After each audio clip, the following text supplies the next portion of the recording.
Wild Karate Dads are back here for Cinephellas tonight. I am Sensei Logan Myers. It's my good mate over there. And I'm Henry LaRusso, and thanks for joining us tonight. We're reviewing the first 5 episodes of the sixth and final season of this wild Netflix show. Started out on YouTube and then went over to Netflix. Of course, continuing on the story of the Karate Kid, Daniel LaRusso and Johnny Lawrence. That's right, we're talking about season 6 of Cobra Kai. I think we have our strongest team. I think they can handle anything. Bitch, don't you know I know karate?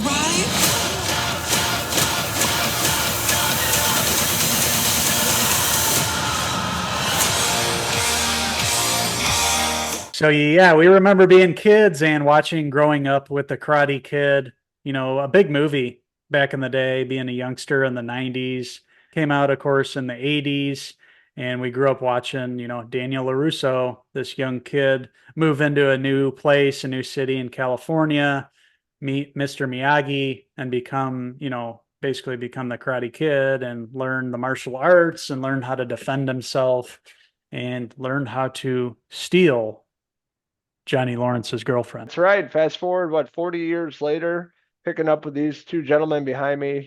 Daniel LaRusso had a successful car dealership in the Valley, obviously loaded nice house. And Johnny Lawrence Williams Apka, on the other hand, is down on his luck, lives in an apartment, having a shitty job, drinks all the time, Coors, banquet beers, and that's what sets up the series. Them bumping heads, and of course them fighting one another, having their dojos. Fast forward all these seasons later, these guys are getting through their past finally after 5 seasons, putting the past behind them and putting their teams together, their two dojos, Eagle Fang and Miyagi-Do. That's where it's kind of set up with this season. We have Johnny this season. He's a dad to be. He's knocked up Miguel's mom, and he's basically going to be a stepdad to Miguel and have a new child. So he has something to fight for more than he had in the previous seasons. Obviously, he's going to be a family man now.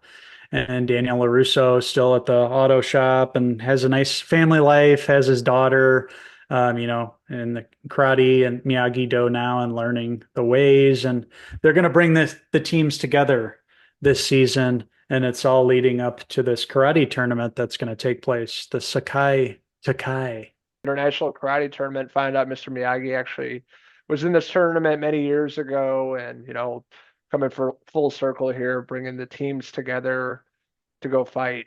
And it's really them training, getting to know one another, and trying not to bump heads. But of course, throughout the season, these characters that have never gotten along still don't get along, so they still kind of bump heads and trying to put their differences aside because the bigger picture here is getting to this tournament. Yep, and what is Cobra Kai without a villain? There always has to be a villain, and this season we're seeing Kreese, breaking out of prison or jail last season, unbelievably, of course, and he's back, and it's putting him on a totally new quest this season and going back in time and showing him again as a young man and, going through some new experiences for this character and going through some new things too with Kreese, but he's still the same, terrible character that's all about winning at any cost. And that's basically what they're going to be, fighting against this season. With Miyagi-Do and Eagle Fang coming together, in the first episode, they're, discussing like, so should we, what are we going to call this dojo now, with the two sides coming together. And of course, Daniel and Johnny can't agree. And it, always stirs up something between them. The same kind of thing that's happened for every season so far of the show. They've really ran the well dry on ideas on this show, and it's really starting to become apparent here in the 6th season. Thank God it's the last one.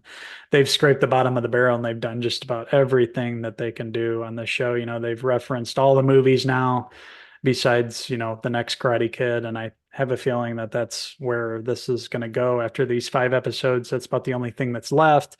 And this season has a lot to do with Daniel discovering that, kind of box in Mr. Miyagi's dojo there with some secrets and some things that he didn't know about Mr. Miyagi, and possibly, all tying together with the Sekai Taikai and introducing probably where it's going to go. The next Karate Kid, Hilary Swank. I'm totally expecting her to show up this season.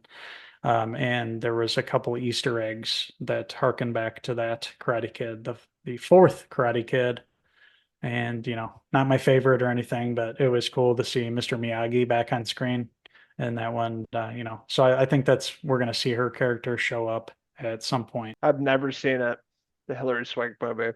I don't know, it just didn't seem interesting to me because I love the original movies, but yeah. Mm-hmm. She pops up, I wouldn't be surprised. They brought back every character, every villain from the movies. They're obviously out of ideas, and it really shows this season. It's more of the same kind of, dialogue and same kind of fights and unbelievable and ridiculous situations and scenarios. Kreese coming back. Just felt like more of the same and nothing really new with the season. So they really got to go out with a bang. The final 5 episodes. I'm really hoping they do because the other seasons they're really super fun and do over the top scenes and villains showing up and cool endings. But this season just fell flat for me, and I'm really hoping the last part of the final season really picks it up and goes out with a bang. It's all about, Sam and Tori being arch nemesis throughout the past seasons and them, finally getting to know each other and becoming close this season or these 5 episodes anyway. And of course, something's going to happen along the way that's going to push them back apart. They're just destined to fight each other, is where this show's going. With the Sekai Taikai coming up in that 5th episode, they were picking the captains and who is going to actually go on to fight in this tournament. Not everybody in these 2 dojos were going to be able to go on and fight. So you learn the fighters that are going to go represent the dojo. And, there's some surprising choices there. One of them, of course, is Daniel's son, who's had a bigger role as the seasons have gone on. They made his character older, picked a different actor starting last season, I believe, and now he's taken a more prominent role. And of course, Sam is there being a female along with Tori.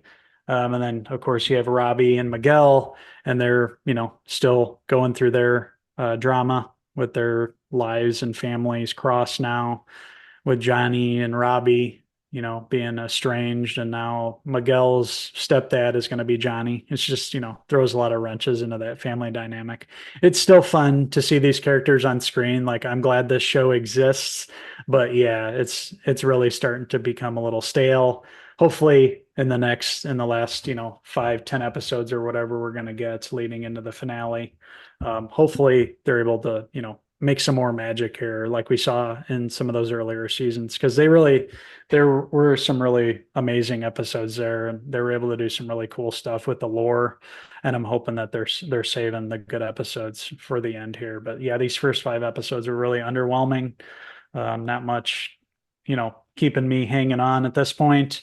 But I'm still hopeful that there's going to be a couple bangers in the Karate Kid universe, and hopefully we'll get some good tournament action, and we'll hear some of those classic songs before it's all wrapped up. But with Tori's character, she's always kind of like a person you can't trust, and it's more of the same with her character, especially at the end, the final episode of this, which is pretty much predictable at this point of characters trying to work out their differences, and then something happens and they're enemies again, and it's just more of that. So I saw that coming with that character. But the rest of the supporting cast is always fun. I like Hawk's character.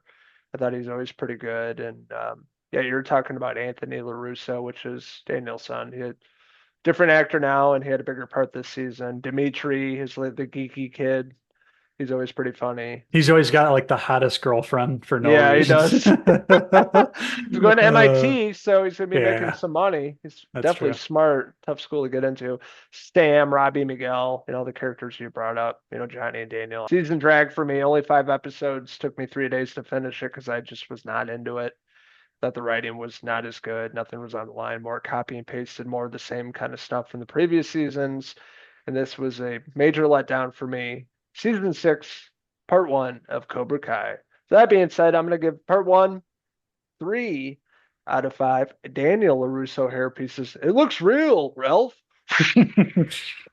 Yeah, I'm gonna have to agree with you. Actually, I'm gonna go even a tad lower. Just, I'm really disappointed by these 5 episodes. Really should have started out, considering we have to wait until November for the second batch of episodes. I was expecting more from this. So I'm gonna give it a 2.5 out of 5 Hawk Mohawk pieces. So I want to hear from all you karate enthusiasts out there. What did you like about season 6, part 1 of Cobra Kai? What didn't you like about it? What's your favorite season thus far? Let us know in the comments below, and don't forget to stay subscribe. Also, check out these wild senseis on Facebook, X, and Instagram, and our website, Cinephellas.com, for the latest, greatest TV, movie news and reviews. Thank you, senseis, for joining us in this dojo tonight as we reviewed Cobra Kai season 6, part 1. We'll be back for part 2 in November, right after the Thanksgiving holiday, or right around the Thanksgiving holiday, the 28th of November. So hopefully those episodes are good. So until then, I'm Uncle Henry Hill. And I'm John Kreese, signing out until the next TV review.